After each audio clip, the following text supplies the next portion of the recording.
deuxième partie, on essaye de partir du coup, là un peu plus concentré sur vous, toujours sur l'entreprise, mais vraiment le côté entrepreneur, et de partir du coup de votre naissance, etc., pour comprendre votre parcours de vie, comment vous êtes en arrivé là, etc., etc. Ok.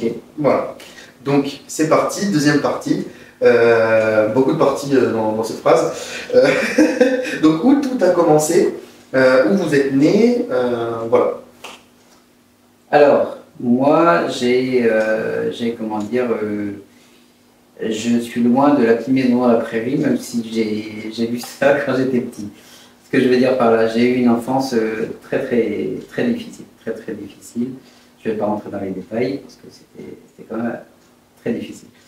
Je suis né il y a 52 ans. Je suis breton, je suis né en Bretagne. J'ai grandi en bord de mer avec la langoustine tous les samedis matins dans l'assiette.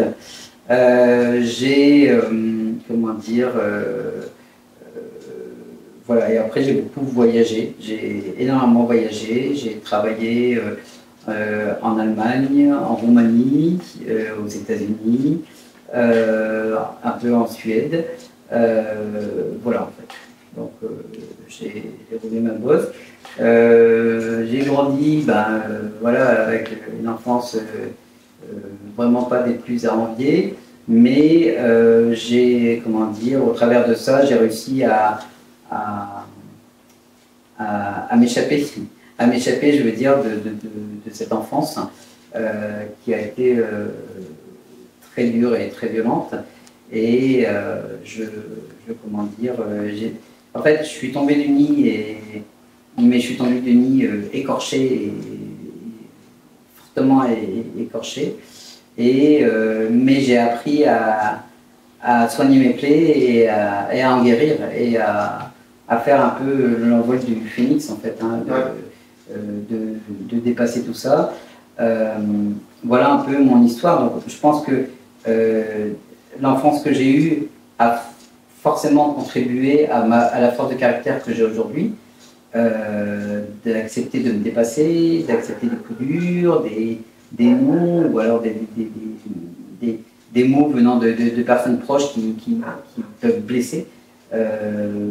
Voilà, et aujourd'hui, ça m'a permis d'être résilient aussi par rapport à tout ça, et de rester humble à la vie, parce que la vie est courte, la vie, voilà, j'ai vu aussi des personnes disparaître, et forcément, c'est, comment dire, faut accepter. Donc, acceptation. Très bien. Par rapport à tes études, est-ce que tu étais... Enfin, déjà, qu'est-ce que tu as fait comme études? Donc, tu nous l'as dit un petit peu tout à l'heure, mais reprendre, pour bien comprendre du coup, l'évolution. Et est-ce que, voilà, tu étais bon à l'école? Est-ce que, à l'inverse, pas du tout? Voilà. Alors, moi, j'ai toujours été très bon à l'école, très bon élève, mais inévitablement, aux yeux des cancres, j'étais la bête noire. Donc, je devenais très rapidement un bouc émissaire. Que déjà, dans mon enfance, c'était pas joli à la maison. À l'école, ce n'était pas mieux. Donc, j'ai tenté quand même 3 fois de disparaître, mais au travers de ça, j'étais quand même très consciencieux, j'adorais apprendre. Donc là, quelque part, je pense que je m'étais enfermé dans les livres, et ça m'a fait du bien, ça m'a permis de me préserver et de continuer à nourrir cette envie d'apprendre, voilà, et de dépasser ça, de dépasser cet environnement qui était très néfaste, très mauvais, et du coup, de se dire que oui, c'est peut-être... moi, je me rappelle d'une phrase qui, à l'époque, m'avait beaucoup aidé. C'est très dur ce que je vais dire, mais si tu viens en enfer, cours très vite. Parce que plus tu courras vite, plus tu sortiras de l'enfer. Voilà. Donc, toutes ces phrases-là et toutes ces épreuves-là, tout comme aujourd'hui, Tina Turner, c'est pareil. Pour moi, c'est une personne qui a été un modèle pour moi parce que elle a subi des choses que moi aussi j'ai subies. Et à travers ça, comment dire, pardon, en fait, ça permet comment dire, de dépasser et de briller. Désolé de cette parenthèse. Non, mais justement, c'est aussi le but de tout ça. Et du coup, pendant les études, comment le parcours scolaire? Alors, le parcours scolaire. Donc, moi, j'ai été jusqu'à ma 3e. Et là, à partir de là, mon père a dit qu'il voulait qu'on ait tous un métier. Donc moi, j'ai été mis dans la cuisine parce qu'à l'époque, j'aimais bien, mais sans plus. Après, en plus, tu sais, tu es à un âge où tu sais pas trop ce que tu veux, en fait. Hein, voilà, donc tu cherches à découvrir. Surtout la 3e. Voilà, c'est ça. Donc, parce que tu as réussi un gâteau aussi bien cuisiné, donc forcément. Voilà. Mais, et puis, tu veux surtout faire la fierté de tes parents. Donc, voilà, ça entretient tout un climat. Avec le recul, je savais très bien que c'était pas ça, que je voulais vraiment. Moi, je voulais vraiment, je m'en souviens très bien, j'avais dit à un copain de classe à l'époque, il m'avait dit qu'est-ce que tu veux faire plus grand? Et moi, je me rappelle très bien, je lui avais dit, je veux être ingénieur. Mais ça, je ne savais pas de quoi.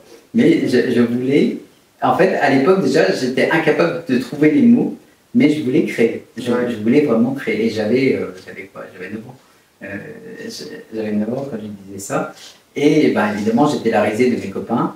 Donc j'étais jusqu'en 3e. J'ai fait un CAP, BEP et un brevet de maîtrise en cuisine. J'ai travaillé dans des hôtels-restaurants 3 étoiles luxe. J'ai été dans les compagnons du devoir dans lesquels j'ai appris énormément de choses. De là, j'ai passé mon diplôme de chocolatier. Donc voilà. Et arrivé un moment, j'ai fait 7 ans là-dedans, et parce que j'ai commencé très jeune, et j'en ai eu marre, et je voulais vraiment faire autre chose. Et donc, le virus informatique était revenu dans ma tête. Donc, à partir de là, j'ai commencé à... je me rappelle, j'avais dit ça à mes parents, et puis ça a été très violent. Donc, du coup, j'avais dit non, je n'en démords pas, je veux être dans l'informatique. Donc du coup, j'ai créé mon entreprise à l'époque. Donc là, je n'avais pas encore basculé sur mon diplôme d'ingénieur. Et c'était vers quel âge pour ce? Là, j'avais 23 ans. Ouais, parce que j'avais commencé à 16-17 ans. Donc 7, 6, 7, 13, ouais, 23, 24 ans. 24 ans. Et là, donc j'avais dit à mes parents que je voulais changer de métier. Et ils ne voulaient pas, et donc je cherchais plein de jobs à l'époque, sauf qu'à l'époque il fallait minimum un BTS informatique que je n'avais pas évidemment. Sauf que j'étais extrêmement motivé, et de fil en aiguille, j'arrive à rentrer dans une société qui est installée à l'époque dans les Monoprix, non si les Monoprix, c'était les Eurodiff qui n'existent plus, d'installer les appareils à carte bleue. Pour moi c'était une porte d'entrée phénoménal. Donc j'avais appris à programmer les systèmes de TPE par carte bleue, et j'en avais installé sur toute la France. Voilà. Donc là j'étais très content. Et à la suite, en fait, j'avais mon entreprise, donc je faisais des petits dépannages informatiques. À l'époque, il y avait une forte demande parce que ça venait d'arriver. Mais bon, j'avais quand même réussi à avoir des bons contrats avec l'IFREMER, l'Institut de recherche océanique à Brest. Et je faisais le maintien des élèves imprimantes, et voilà. Donc je commençais à m'y mettre. Derrière ça, donc ma maman est partie. Donc à partir de là, ça a été quelque chose d'assez douloureux pour moi. Donc j'ai baissé les bras, j'ai arrêté mon entreprise et j'ai trouvé un poste de salarié. Donc là, j'ai travaillé dans un cabinet d'expertise comptable pendant 3 ans et demi, où j'étais administrateur réseau. Bon, ça collait pas trop avec les employés parce que je n'ai jamais été fait pour être employé en fait. Je n'arrivais pas à rentrer dans le moule. Donc à partir de là, je suis resté 3 ans et demi chez eux. Et c'est derrière que j'ai écrit au culot à une école d'ingénieur à Nantes. Et c'est à partir de là que tout ce que j'ai dit tout à l'heure, c'est-à-dire que j'ai écrit au culot. On m'a refusé 5 fois. La 5e fois, donc ils en avaient marre, ils ont accepté. J'ai été sur place, j'ai fait le concours d'entrée. Je suis sorti dans les 20 premiers sur 300. Donc à partir de là, le directeur m'a dit on vous accepte pour rentrer. Donc, voilà. Et là, c'est pareil, les cours, ça ne se passait pas si bien que ça, parce qu'une fois de plus, je ne rentrais pas dans le moule. Et puis, mais je me dépassais quand même, et j'ai réussi à sortir avec mon diplôme. Et à partir de là, je suis descendu dans le sud, à Carcassonne, où là, j'ai travaillé pour une société de transport de marchandises, où j'avais commencé à développer un système, mais c'était avant le GPS, c'était des données GPRS pour géolocaliser les camions et le contenu des camions. Donc voilà, mais je suis resté que 8 mois là-dedans. Ensuite, j'ai eu une opportunité pour entrer chez Airbus. J'ai été chef de projet chez Airbus dans la gestion documentaire des manuels de vol. Et donc, voilà, je faisais du développement et de la gestion de projet. Et voilà, et au travers de ça, j'ai commencé à basculer vers la cybersécurité. Et donc, voilà, et depuis, votre entreprise. Voilà mon parcours. Voilà mon parcours. Aussi, Google. Alors après, après Airbus, j'ai négocié un départ parce qu'il y avait le plan Power 8+, où il devait économiser 8 millions, je crois, sur 5 ans, un truc comme ça. Et vu que j'étais dans les derniers arrivés, bon, tout le truc. Donc j'ai accepté de partir. J'ai créé une autre société derrière, cette fois-ci en cybersécurité, qui était quand même plus prometteuse. Et là, justement, à travers laquelle j'ai eu l'opportunité d'aller travailler aux États-Unis, d'aller en immersion chez Google et chez Uber. Là, j'ai appris, j'ai découvert un univers qui me plaisait énormément. C'était ce style start-up, voilà, où on est plus en mode campus, mais on coupe du bois, mais sans s'en rendre compte. Et ça, j'ai trouvé génial. Et je me suis dit, punaise, donc au début, je voulais m'installer là-bas. J'avais commencé à aller là-bas. Bon, Trump est arrivé, et puis tous les Français qui arrivaient, les cartes vertes n'étaient pas si acceptées, donc c'était plus complexe. Mais j'ai adoré tout cet écosystème où, en fait, tu as une idée, c'est clair, c'est simple, mais c'est structuré, tu avances. C'est ça, du coup, c'était... À Palo Alto, c'était à Palo Alto que je travaillais, et c'était lors de la deuxième entreprise. La deuxième entreprise, après, je suis rentré comment dire, je suis rentré des États-Unis, et avec mon associé, ça s'est mal passé parce que moi, je revendiquais la majorité de la société, sauf que lui, il avait injecté des fonds que moi, j'avais pas, mais j'avais apporté toute la technologie. On ne s'est pas mis d'accord, donc résultat, dans l'histoire, ça m'a coûté un burn-out.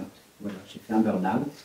J'ai voulu, donc je me suis retrouvé à terre et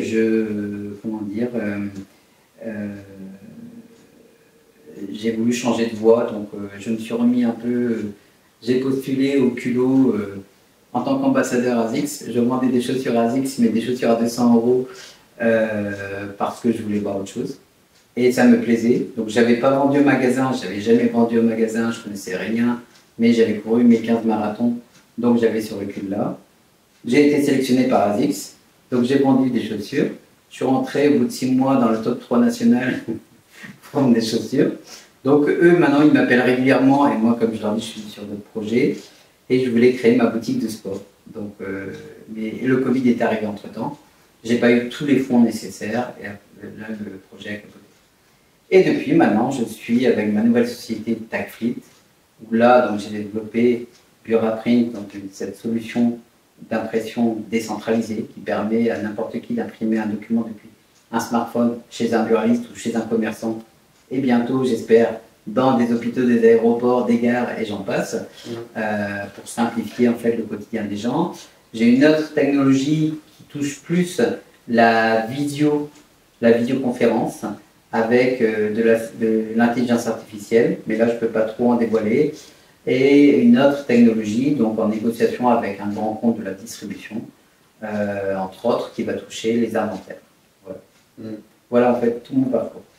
J'ai tous ces projets, parce que du coup on s'est parlé avant l'interview, et c'est vraiment exceptionnel. Et du coup, là on va apporter un peu plus toutes ces questions là-dessus, sur ces inventions, sur comment on fait pour inventer, comment le processus qu'il y a derrière, etc. etc. Donc j'espère que ça va vous plaire, pardon. Donc, avec combien d'argent déjà, pour commencer, tu as créé cette société, cette troisième, et j'espère ce grand succès. Quatrième société. Cette société, Au début, donc évidemment, quand on crée une société, tout le monde va vous le dire, toutes les chambres de commerce, tous les incubateurs vont vous le dire, il faut mettre du capital. Moi, la dernière société, j'en ai eu ras-le-bol parce que de société en société, j'ai toujours mis du capital et tout a fondu comme neige au soleil et résultat, ça n'a rien apporté. Donc, ce que j'ai fait, c'est que cette société, j'ai mis 2 € dessus. Okay. J'ai commencé toutes mes inventions avec les moyens du bord, mais vraiment avec les moyens du bord. Quand je mangeais de cash, eh ben, je faisais des petits jobs pour avoir le cash suffisant. Et je le faisais. Donc, 0 crédit, 0 emprunt, et de l'investissement sur moi, sur des livres, sur des formations qui, aujourd'hui, me rapportent suffisamment de sous pour auto-financer maintenant mes inventions, mes prototypes et du coup d'être à l'aise. Le gros avantage de ça, alors là je suis dur et je vais à contre-courant de tout ce qu'on peut dire aujourd'hui sur le marché, c'est vrai qu'il faut du cash, c'est vrai, ça c'est clair, une entreprise qui n'a pas de cash, elle ne vit pas, ça c'est clair. Mais quand vous êtes en phase de création, en sous-marin, que vous avez besoin de valider un projet, une solution, et que tant que vous n'êtes pas sûr, protégez-vous d'abord, restez salarié, faites ça sur vos heures, c'est des sacrifices, hein, c'est sûr, je vais moins au cinéma que d'autres, je vais moins en sortie que d'autres, mais au final, derrière, c'est prometteur. Donc moi, j'ai fait ce choix-là, parce que j'aurais pu passer par une banque, mais aujourd'hui, on vous demande 36 trucs, et pour moi, de mon point de vue, aujourd'hui, il faut aller très vite. Moi, ce que je déplore aujourd'hui, c'est que l'argent, on en a besoin de suite. Donc si tu ne peux pas l'avoir de suite, tu fais 100. C'est ou l'un ou l'autre, il n'y a pas 36 mesures. Donc soit tu vas avoir une banque, soit la banque elle te suit de suite, ou tu as les aides et tout ça, sauf que c'est chronophage, c'est vraiment chronophage. On te demande des choses, c'est vraiment très chronophage, c'est énergivore de dire il faut remplir tel truc, telle subvention, tel ceci, tel cela, et tout ça. Donc comme si déjà on n'avait pas assez à faire avec nos produits. Donc ça, c'est vrai que moi, c'est ma vision. Mais ma vision aujourd'hui, de commencer avec 2 €, 2 balles, t'as pas 2 balles. Donc voilà. Et franchement, c'est tout à fait faisable parce qu'aujourd'hui, j'ai commencé avec des prototypes en carton, c'est sûr, hein, voilà. Mais ça m'a permis de viabiliser et de dire, voilà, une fois que ce sera conçu, ça aura cette tête-là. Donc du coup, de ne pas faire des pièges, à cramer de l'argent qu'on t'aurait prêté ou quoi, et pour au final aussi bien ne pas arriver au même résultat. Donc voilà, déjà ça. Le deuxième truc, c'est couvrez-vous d'abord, faites garder un salaire quelque part et acceptez de cumuler. Et c'est pareil, j'aime bien cette phrase-là, je l'avais écoutée d'un millionnaire qui était parti de zéro et qui avait dit, il disait à un autre créateur, il avait dit à un autre créateur qui cherchait à inventer, et l'inventeur lui disait, oui, mais je travaille d'arrache-pied. Et le millionnaire lui a dit, mais il ne faut pas travailler d'arrache-pied. Travailler d'arrache-pied, d'arrache-jambe, d'arrache-bras, d'arrache-tête, il faut vraiment y aller. Et c'est vrai, ça là-dessus. Moi, je sais qu'aujourd'hui, je cumule entre 80 et 100 heures par semaine. Donc, c'est un rythme de vie digne d'un sportif de haut niveau. Hein. Mais ça paye. Ça paye parce qu'aujourd'hui, j'ai installé plusieurs petits points, si petits soient-ils, mais aujourd'hui, c'est des sous qui rentrent tout seuls.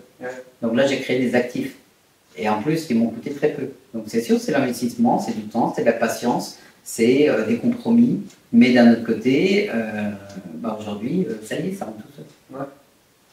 Donc il suffit de démultiplier. Après une marche, c'est sûr qu'au bout d'un moment, on va arriver à exactement consommer. Donc il faut accepter que ce soit long, il faut accepter.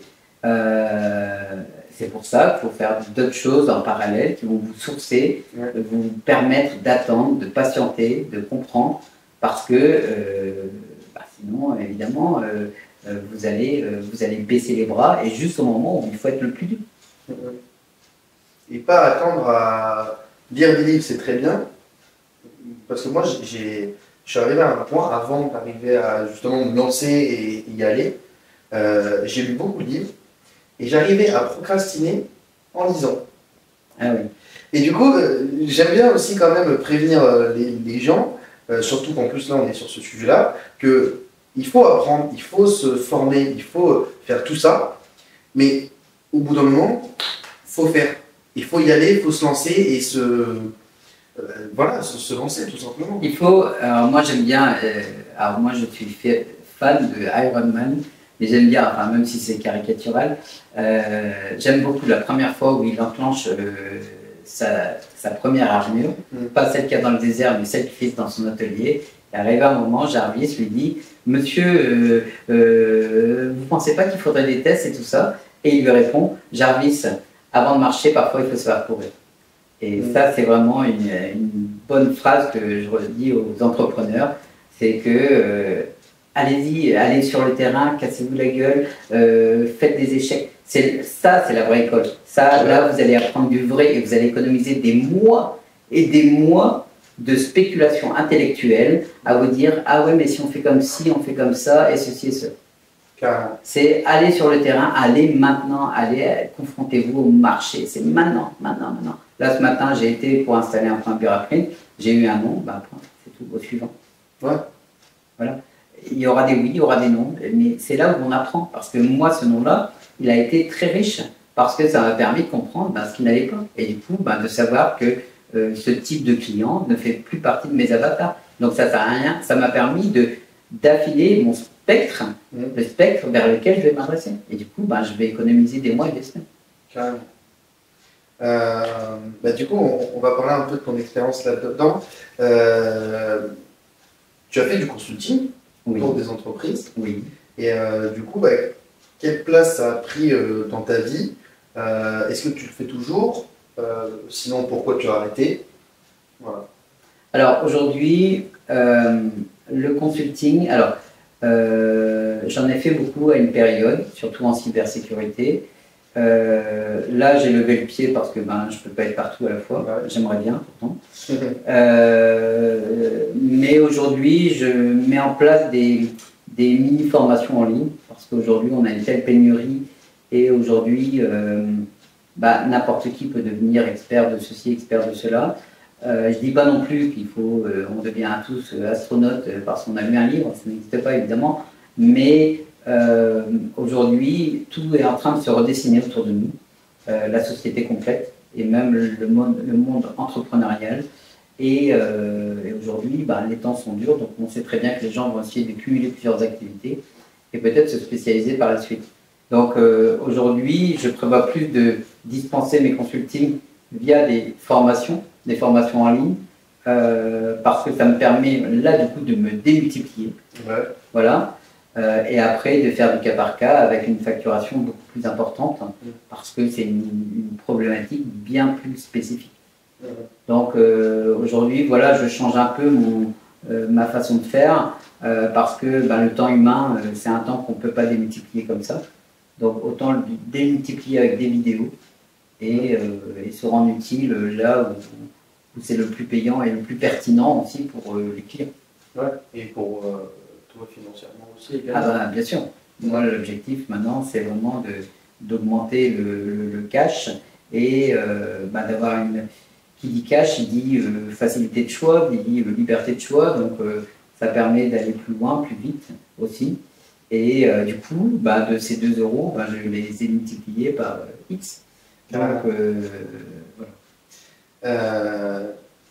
Est-ce que, du coup, c'était quel type d'entreprise que tu accompagnais en consulting? Alors, généralement, il y avait soit des TPE, PME, c'est-à-dire des petites et moyennes entreprises de 20 à 40 salariés, qui généralement avaient des données assez sensibles, soit des données juridiques à protéger, soit des données plus chez des architectes ou des cabinets d'architectes. C'est toujours des données sensibles. Aujourd'hui, c'est vrai que ce type d'entreprises font appel à de la sécurité, de la cybersécurité, parce que eux demain, ils perdent leur plan. C'est pas des petits budgets. Évidemment, c'est pas le boulanger du coin qui va faire appel à ça. Lui, il s'en fout, il démarre pas, il démarre pas, il connaît ses recettes, voilà. Par contre, des entreprises comme des assureurs aujourd'hui, maintenant les groupes ont suffisamment d'équipes pour ça, mais des plus petites entités, des plus petits conseillers ou autres, aujourd'hui, il y a une forte demande là-dessus parce que il peut y avoir des courtiers. Les courtiers, eux, ne font pas partie d'un groupe ou n'héritent pas forcément du savoir-faire de l'expert cybersécurité d'un gros groupe, par exemple. Donc, c'est divers et varié. J'ai jamais touché de haute sphère sensible parce que là, généralement, il faut vraiment un environnement d'entreprise beaucoup plus large que moi. Moi, je suis plus quelqu'un qui vient éteindre quelques petits feux, plus qu'autre chose. De toute façon, comme n'importe quel expert qui est solopreneur, entre guillemets, il faut vraiment comment dire, soit il faut être plusieurs intervenants en même temps, mais un seul ne suffirait pas. Ok. Est-ce que tu as des cas un peu complètement fous où, je sais pas, la suite de la question c'était est-ce que il y a des entreprises qui voulaient faire quelque chose d'illégal et du coup tu les as dissuadés? Voilà, la question te fait sourire, je te laisse répondre. Oui, alors la question me fait sourire parce que malheureusement je l'ai déjà vu. Comme on dit, pas vu, pas pris. Beaucoup de gens essaient de cacher parfois des choses sous le tapis.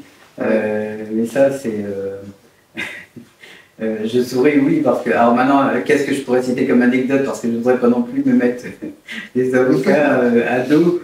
Mais forcément, quand on est en cybersécurité, on voit tout. Et souvent, quand je préviens les gens, quand j'interviens là, dernièrement, j'intervenais sur des petits smartphones ou quoi, des trucs comme ça. Comme je dis, mais moi, quand je vais me connecter au smartphone, je vais tout voir. Donc, après, les personnes sont prévenues. Après, on voit des trucs parfois qui surprennent. Jusqu'à maintenant, heureusement, je n'ai pas vu de choses qui font que j'aurais été obligé de dénoncer. C'est plus des trucs internes, mais je veux dire, c'est leur sauce interne. Je veux dire, qu'est-ce que j'y peux faire? Si c'est pour me ramasser les foudres d'un avocat, et rentrer dans les procédures, ça ne m'intéresse pas. Donc après, il y a des contrats de non-divulgation de confidentialité qui sont signés pour ça. C'est pour ça que je peux bien citer. Ouais. Et puis voilà, comme ça au moins c'est clair pour tout le monde. Donc, mais oui, après, oui, ça m'est arrivé de voir des trucs, on va détailler très bien, qu'on cherche à cacher sous le tapis, quoi, voilà. Ouais. Et bon, après... c'est révoltant parfois, enfin c'est pas non plus aberrant, j'ai pas vu des trucs, mais parfois il y a des choses, des situations qu'on trouve aberrantes, on se dit punaise, mais ouais, c'est pas notre rôle. Je suis pas inspecteur, je suis pas policier, ouais. Je suis pas enquêteur. Voilà, je n'ai pas ni la délégation ni le rôle pour faire ça. Donc ce n'est pas à moi de le faire. Ouais. Voilà. Ok. Et on n'aura pas de petit exemple? Non, non. Ok. Du coup, c'est quoi comment tu as eu l'idée de créer la Duraprint ou tes deux autres projets en cours? Alors, ça a été vraiment identifié avec des problèmes, mais des problèmes forts. J'ai une amie qui a perdu sa maman et il y a 2 ans en arrière, non, il y a 1 an en arrière.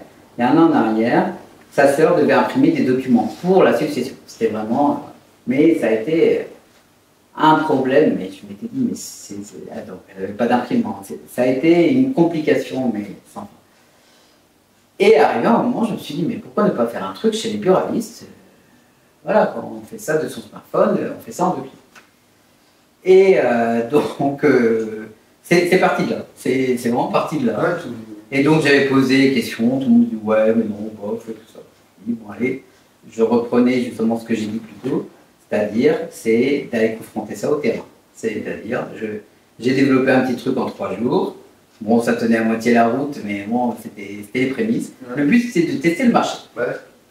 Et au bout d'1 mois, j'ai été surpris. Il y a eu pas loin de 500 impressions dans un seul tableau. Je me suis dit, putain. Et en plus, j'avais pas fait de pub. Donc en plus, j'avais pas fait de pub. Ni le tabac n'avait pas... Non, rien. Zéro communication. Et en fait, c'est les gens à tout venant qui disaient, est-ce que vous faites des impressions? J'ai un document. Oui, allez sur tel lien, je vous envoie un lien par SMS, et ça a commencé comme ça. Et je me suis dit, trop bien. Donc voilà, et parce que j'avais confronté au terrain. Alors c'est sûr, hein, il y avait des bugs, ça marchait pas, c'était pas... voilà, j'avais développé ça en 3 jours, mais j'avais confronté au terrain, et là je m'étais dit, punaise, là, il y a une preuve de marché, quoi. Donc, voilà. Et à partir de là, bah, de 1 buraliste, on est passé à 3, de 3, on est passé à 5. Là, il y en a d'autres à venir encore, et c'est en train de se déployer.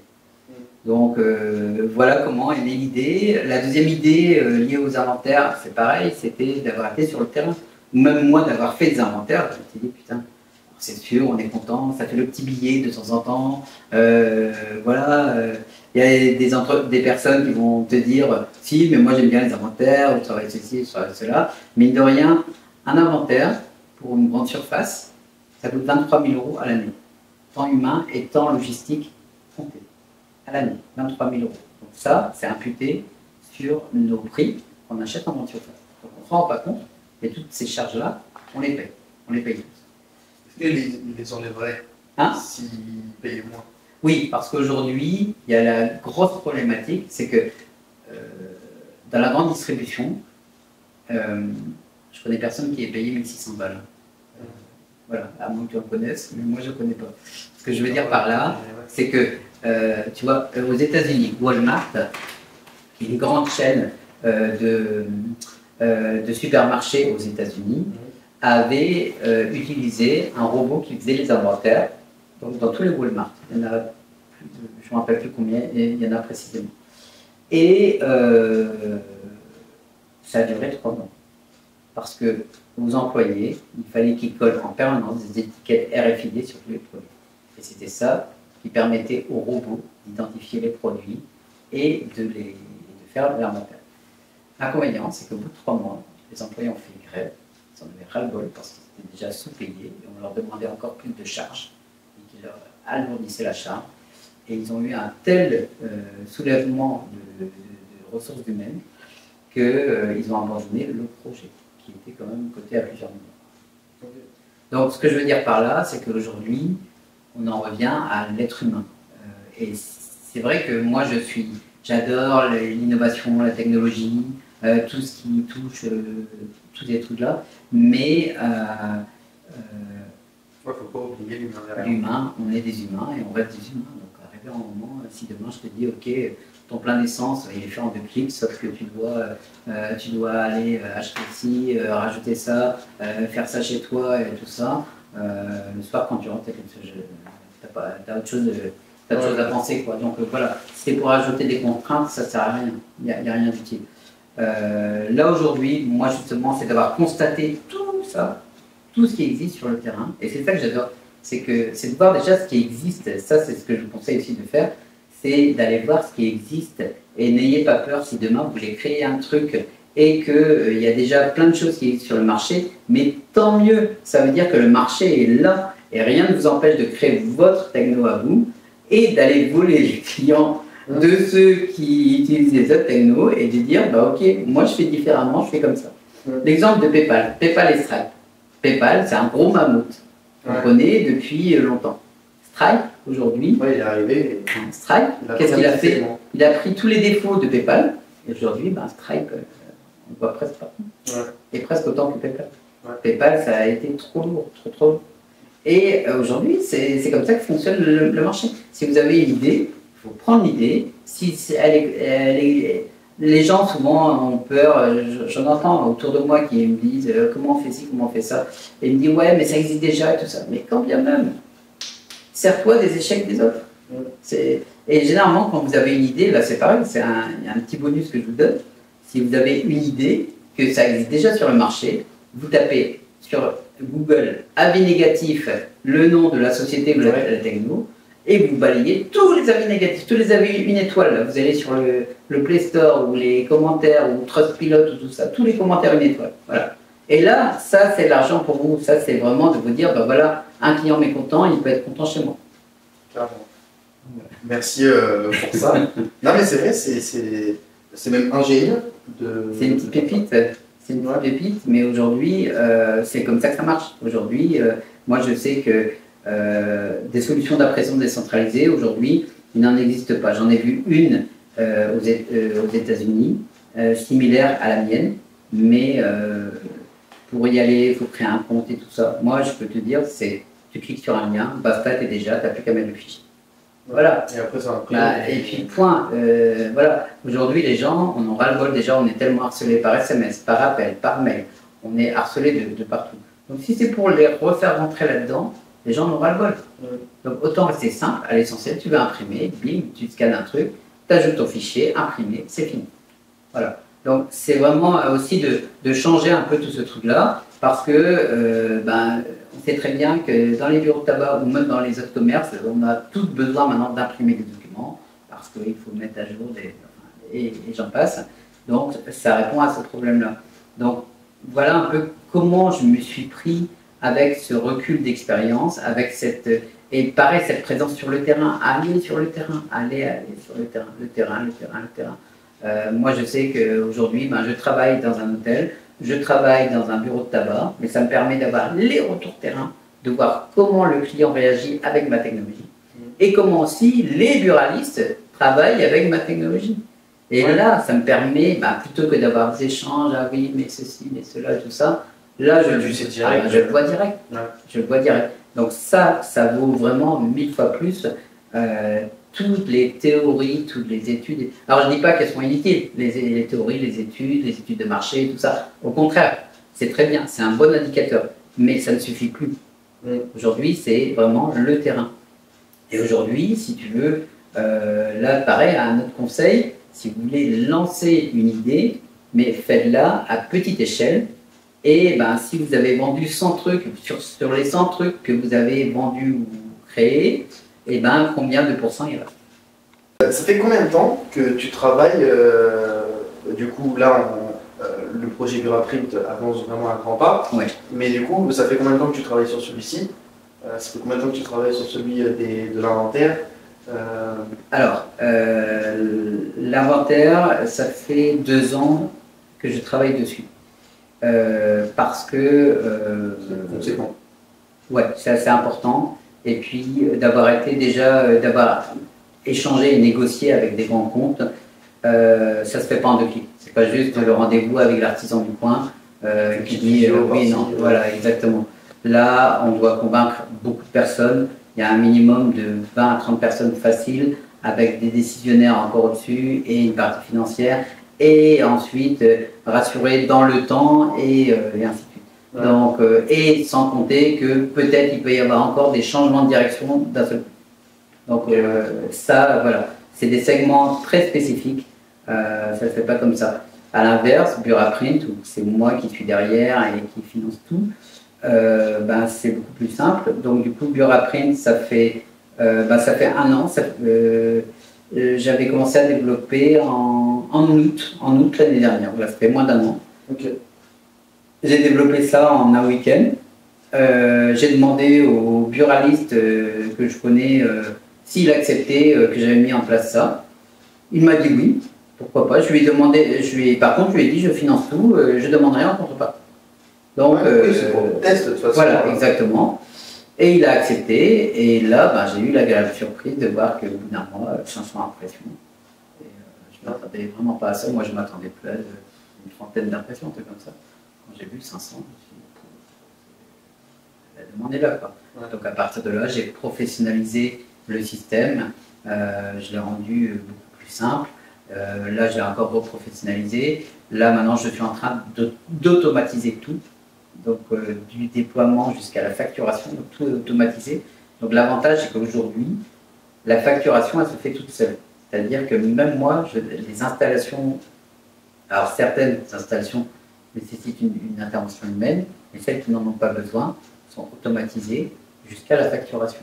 Donc moi, je n'ai plus qu'à vérifier. Donc là, aujourd'hui, c'est devenu un actif à 100%. C'est-à-dire que, alors évidemment, il y a encore des choses à mettre en place. Et l'objectif maintenant, c'est de scaler, c'est-à-dire de dupliquer ce modèle-là. Et mais aujourd'hui, c'est quasi autonome. Donc, c'est plus quelque chose qui me demande du temps comme à l'époque où je l'ai créé. Donc, ça me laisse maintenant du temps pour me consacrer à d'autres projets et entre autres mon système de vidéo aussi, qui lui, comment dire, du coup, j'ai du temps pour ça. Et ça fait combien de temps celui-ci? Alors le système de visio, il intègre un système de sécurité assez performant qui fait j'ai développé le prototype depuis plus de 4 ans, mais j'ai vraiment ralenti à le développer exprès, plus parce que moi je n'étais pas prêt à négocier des grosses parts de marché. Parce qu'aujourd'hui, cette techno-là, dont je ne dévoile pas aujourd'hui ce que ça fait, ça intéresse des très gros segments. Et là, c'est autre chose. Là, on parle vraiment d'autre chose. Donc après, j'espère pouvoir en parler en caméra une fois que ce sera déployé. Mais là, vu qu'on est sur une très grosse négociation, c'est un peu sensible, donc je ne peux pas en parler. Mais ouais, ça fait plus de 4 ans que j'ai travaillé sur cette technologie-là. Et c'est vrai que normalement, pour septembre, là, on fait la grosse présentation. Donc on parle de quelques millions quand même de négociations. Donc ça peut changer beaucoup de choses. Carrément. Du coup, avancer sur plus de projets, recruter, je ne sais pas. Oui, non, l'objectif c'est après de recruter. Là aujourd'hui, j'ai fait le choix d'être solopreneur avec une entreprise à 2 € pour monter quelque chose, mais il est clair que dès que j'ai suffisamment de cash pour payer des personnes, c'est clair que je vais recruter. Ouais. Ça c'est clair. Mais aujourd'hui, c'était plus pour montrer que si vous avez une idée, un projet, plutôt que de cramer du cash, si vous avez du cash, tant mieux. Mais si vous n'avez pas de cash, c'est pas grave, faites avec le minimum que vous avez et confrontez-le au marché, confrontez votre idée au marché. Ouais.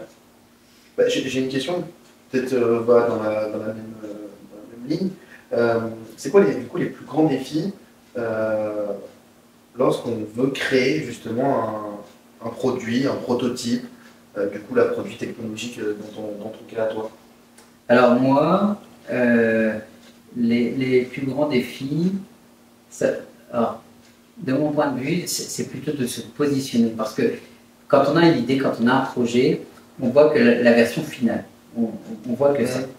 Mais on n'imagine pas que derrière, ça va être des zigzags dans tous les sens, avec d'un seul coup peut-être une loi qui va arriver, qui va entraver le développement du truc, ou qui va l'interdire, ou qui va le ralentir. Peut-être des nouvelles normes qui vont arriver et qui font que ton produit devient hors norme. Donc comment tu fais et ainsi de suite. Donc aujourd'hui, c'est plus d'avoir le bon positionnement et de rester clair et simple dans sa tête. C'est vraiment ça. Ça, c'est déjà premièrement. Deuxièmement, de bien structurer ton produit. Tu le décomposes. Souvent, là, j'aimerais faire ci ou ça. Tu décomposes. Tu décomposes. Une feuille, un papier, voilà, exactement. Et après, dans la décomposition, tu vas encore décomposer. Et là, tu as des mini-briques. Et ces mini-briques, plutôt que... J'aime bien la phrase un éléphant, tu peux le manger qu'une bouchée à la fois. Et c'est un peu la réalité des choses, c'est que, c'est sûr, je veux faire mes inventions, elles ne se font pas comme ça. Il y a énormément plein de petits processus, et dans chaque processus, il y a des règles très spécifiques que je dois respecter. Comme pour Buraprint, il y a tout un process de sécurisation des données qui sont stockées, qui sont envoyées sur le web. Il n'y a pas d'inscription sur... Enfin, c'est transparent pour l'utilisateur parce qu'il n'a pas besoin de mettre son login, son email, mais il y a quand même toute une partie sécurisée qui est derrière. Voilà, pour ensuite amener ça sur l'imprimante du buraliste, qui lui, c'est pareil, il faut que ce soit sécurisé. Donc derrière, il y a énormément de process. Il y a pas loin de 73 process entre le moment où la personne fait envoyer et que ça imprime. Par contre, ça va très vite, on a l'impression que c'est un voilà. Mais il y a tout ça qui est découpé. Pour pallier la sécurité, que la personne ne se retrouve pas avec ses documents volés, que ça n'aille pas je ne sais où, que ça n'imprime pas n'importe quoi sur l'imprimante, et j'en passe et j'en passe. Donc tout ça, il faut vraiment le décomposer. Il faut vraiment, tu étales une grande feuille sur une table, tu mets tout en vrac, et après tu structures. Tu réorganises, tu structures tout le temps. Et ça, il faut le faire quotidiennement, parce que ça change tout le temps. Et d'avoir ces petites briques, ça permet de dire, voilà, aujourd'hui, moi j'ai plusieurs briques pour Buraprint. Je sais que quand je vais faire une mise à jour, je vais mettre à jour une petite brique. Mais pas tout le produit. Parce que souvent, si on se réécoute, on se dit, tiens, je vais faire, imaginons, tiens, je vais faire une voiture. La voiture, Il y a le châssis, il y a les roues, il y a le moteur, il y a l'électricité, il y a les vitres, il y a la carrosserie. Mais après, je reprends le moteur, ben, il y a deux fluides différents. Après, il y a la combustion. Après, ben, il faut analyser la chauffe. Ensuite, comment il va tourner. S'il y a un accident, comment ça se passe. Je dois prévenir et anticiper des risques. Donc, voilà, il y a vraiment tout ça sur n'importe quel produit. Anticiper des risques, anticiper des pannes. Et puis, une fois qu'on met un produit sur le marché, il faut faire un support technique aussi, parce que si ça ne marche pas.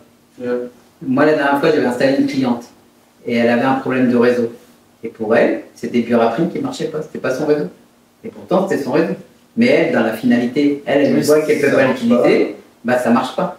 Tu vois? Donc, c'est tous ces petits détails-là, il faut vraiment bah, du coup, les décomposer, les mettre dans un process et il faut créer des processus. Alors c'est relou hein, pour certains, mais les process, ça fait gagner un temps fou. Ouais.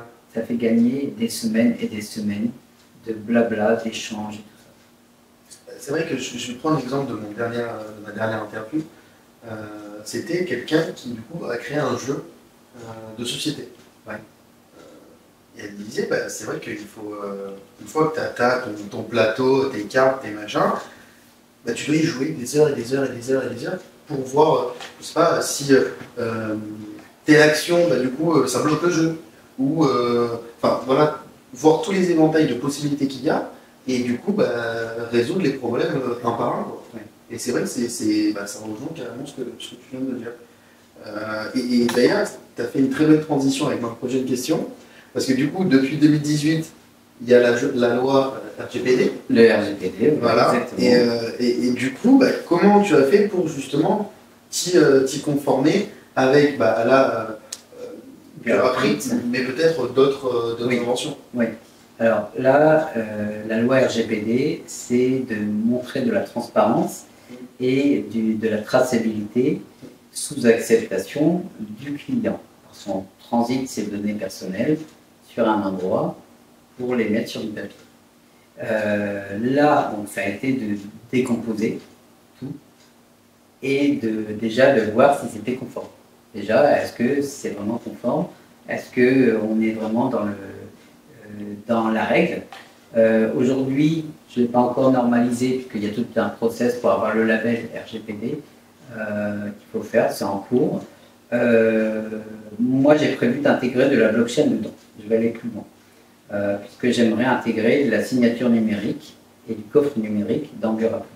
Aujourd'hui, on n'en est pas là, mais c'est les choses à venir. C'est-à-dire qu'un document va devenir un NFT qui garantit une authenticité et un côté unique à un document et une vérification strictement unique.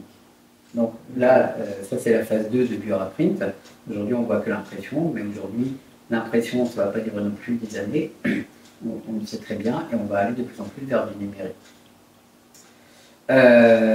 Donc aujourd'hui, c'est tous ces process juridiques que je suis en train d'intégrer et de valider. Aujourd'hui, de toute façon, les données sont sécurisées, mais pour obtenir le label RGPD, il faut afficher, il y a tout un process de transparence. Ouais, pas de blanche. Voilà, exactement.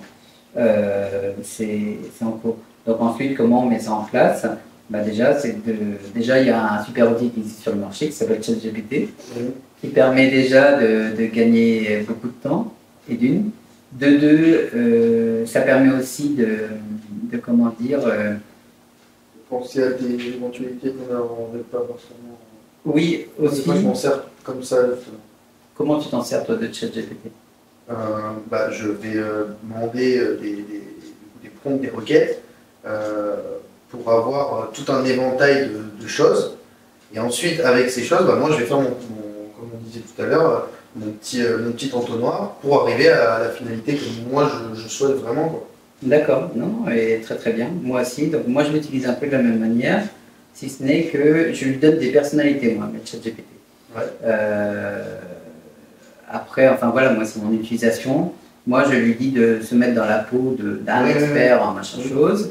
Ensuite, j'explique le contexte et ensuite, je lui explique la finalité et je lui demande minimum de me faire une dizaine d'options possibles. Vraiment, voilà. Donc, ça me permet d'extrapoler mes technologies. Alors après, ça permet aussi de soulever des questions auxquelles j'y avais pas pensé. Ouais. Et après, je fais la même requête, mais cette fois-ci avec tous les concurrents qui existent sur le marché. Donc généralement, je pousse très très loin, concurrence, voilà. Et ensuite, mondial ou mondial? Mondial, Ouais. mondial. De toute façon, aujourd'hui, et ça c'est vrai, on croit souvent qu'on a l'idée du siècle et tout ça. Mais Ça a déjà été fait. ça a déjà été fait, ça a été refait, ça a été refait. Et puis voilà, on est tous dans le même univers, donc d'une manière ou d'une autre, on verra toujours les mêmes problématiques en se posant la même question. On se dit, tiens, si on faisait ça, peut-être, forcément c'est différent, mais on n'aura pas comment dire, on n'aura pas forcément deux fois le même produit, mais on sera sur la même thématique. Ouais. Ok. Et du coup, pour reprendre, tu prends un problème existant, Oui, tu vas sur le terrain le tester, oui, et ensuite tu fais un prototype. Non, tu prototypes et tu vas tester forcément. exactement. Ouais. Ouais. Et du coup, c'est ça que je me demandais. Une fois que tout ça c'est fait et que entre guillemets le marché a validé, les différents acteurs ont validé, Oui. comment ça se passe en termes de production? Admettons, je ne sais pas, demain, tu as 100 buralistes Oui. qui prennent la buralerie. Oui. Comment tu fais? Est-ce que tu as une chaîne de production? Est-ce que c'est toi qui le fais toi-même? Comment ça se passe tout ça? Très intéressante cette question. Alors aujourd'hui, moi j'ai fait des plans d'action sur 1, sur 10, sur 100, sur 1000 et sur 1 million. Exprès. J'ai été très bon. Voilà. Donc j'ai des fichiers Excel dans lesquels que je compile à chaque fois des données et je me projette. Je me projette en me disant, tiens, demain il y a un coup de pub qui a fait que j'ai une forte visibilité pour Buraprint et du coup j'arrive à, je sais pas, 500 buralistes qui veulent Buraprint. Comment je fais? Donc là aujourd'hui, tout n'est pas complètement établi, mais j'ai déjà mis en place des plans d'action et des process pour déployer ça. Aujourd'hui, un boîtier Buraprint, par exemple, c'est le buraliste qui le finance lui-même. C'est un petit boîtier, en fait, indépendant. Là, du coup, ils n'ont pas besoin d'installer le logiciel sur leur caisse. C'est complètement indépendant. L'avantage du boîtier aussi, ça partage leur connexion Internet pour les clients de manière sécurisée. Et il n'y a pas de mot de passe et tout ça. Donc, c'est vraiment très simple. Le buraliste, ensuite, donc le client, il vient avec un code sur son smartphone. Le buraliste tape le code et ça imprime. Voilà, point à la ligne. Le boîtier, il coûte, on le facture 139 €, mais c'est un one-shot, il le paye juste une fois. Les mises à jour après sont automatiques et nous on facture à la page en fait, selon le contrat qui est signé. Après c'est une modique somme, nous le but c'est de faire du volume et le buraliste fixe le prix de vente de sa photocopie comme il veut. Donc ça c'est vraiment en clair. Demain, il y a 500 buralistes, évidemment, je ne pourrais pas me démultiplier. Là, l'objectif, c'est de mettre en place, comment je vais faire. C'est déjà, certains ont besoin d'installations humaines.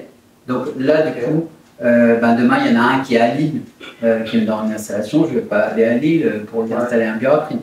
Par contre, je vais solliciter 2 ou 3 intervenants informatiques qui sont à Lille, leur demander s'ils sont d'accord de faire une installation d'un boîtier Buraprint, en leur expliquant, en leur donnant tous les tutos qu'il faut.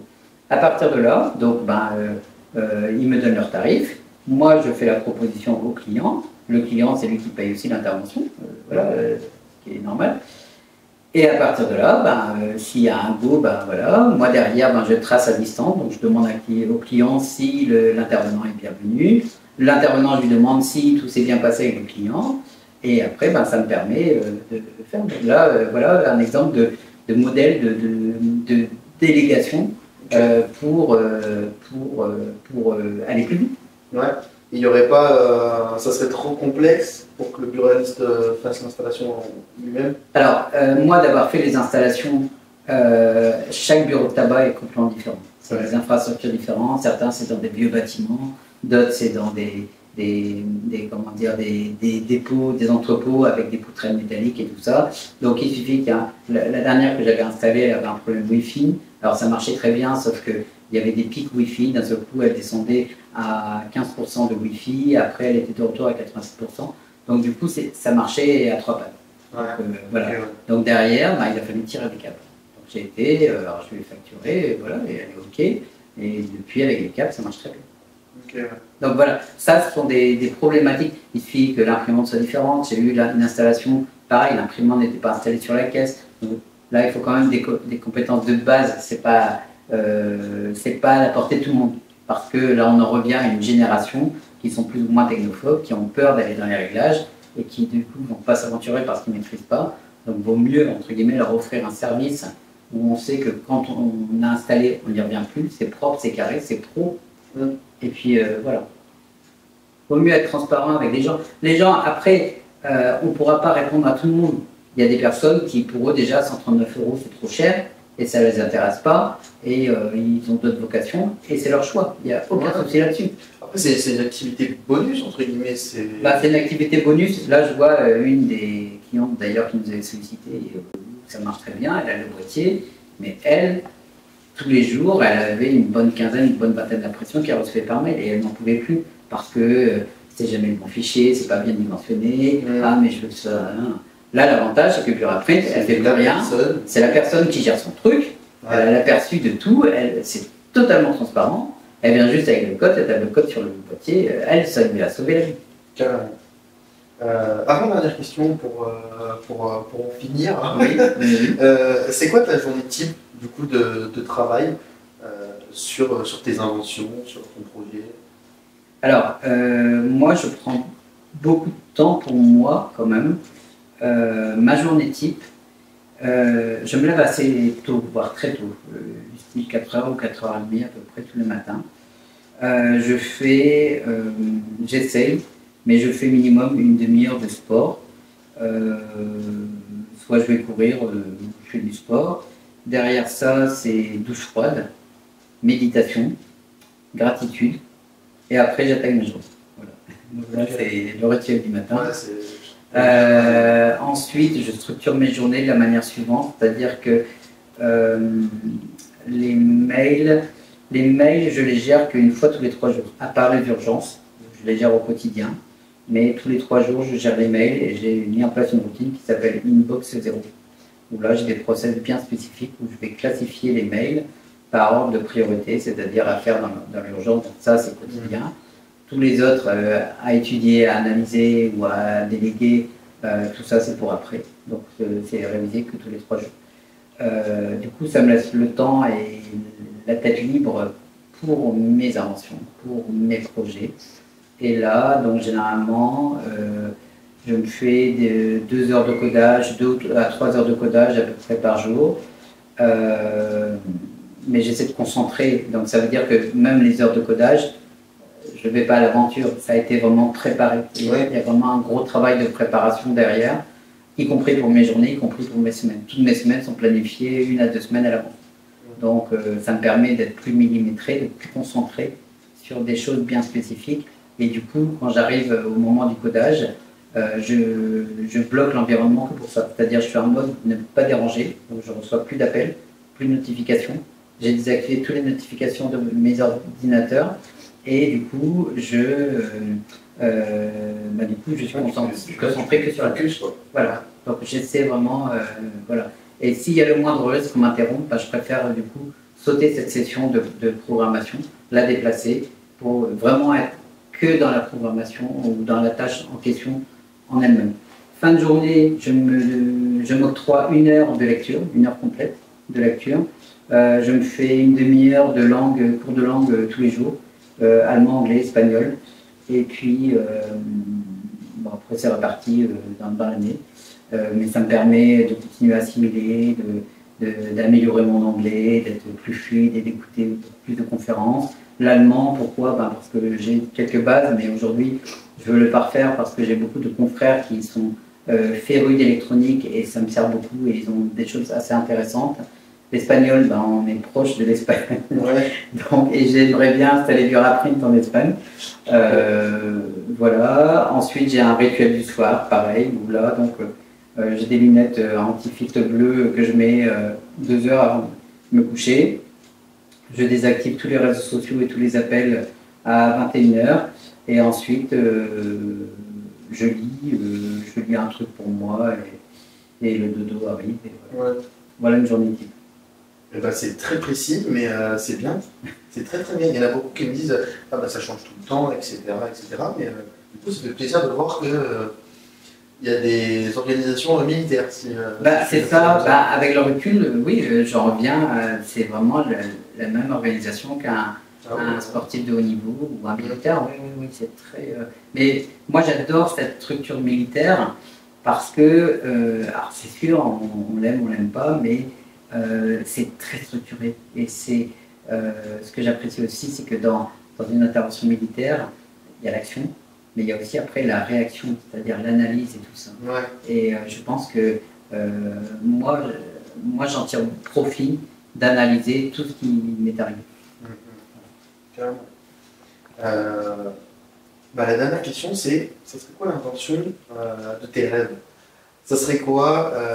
Tu avais un petit truc tout à l'heure, mais vraiment le projet de rêve qui pourrait déjà te rendre riche, oui, mais aussi qui pourrait peut-être rendre le monde meilleur ou peu importe. Compliqué. Ouais, oui, parce que j'en ai tellement. Moi, j'ai listé tous les projets que j'aimerais accomplir dans ma vie. J'en ai 143. Ok. Voilà. Donc, je ne suis pas certain. Enfin, j'aimerais bien. J'aimerais beaucoup pouvoir tous les accomplir. Après, peut-être il y en a certains qui ne vont pas du tout marcher. Hein, voilà. Ouais. Et une fois plus, c'est le test du marché. Mais un projet qui me. Non, j'en ai pas spécialement parce que je dirais que j'ai vraiment plus un esprit d'explorateur et de découverte. Je suis assoiffé en fait de découvrir. Ouais. Donc après, Buraprint, évidemment, j'adore, je suis content, ça va en poupe, ça marche bien, c'est génial. Mais c'est pas même pour le système des inventaires, même pour plein d'autres trucs que j'ai pu créer. Aujourd'hui, je dirais que je me suis détaché de ça. Autant, donc, je te parlais de ma première entreprise où j'avais eu du mal à faire le deuil d'un logiciel que j'affectionnais énormément, parce que j'ai passé énormément d'heures et je trouvais vraiment très sympa et tout ça. Mais le marché n'était pas là pour ça. Donc, aujourd'hui, j'ai tout ça, mais c'est une idée commune. Ça devient une idée commune. Ouais. Donc, ok. Eh ben, écoute, merci beaucoup pour cette deuxième partie. On va passer à la dernière et après, oui. ça sera fini.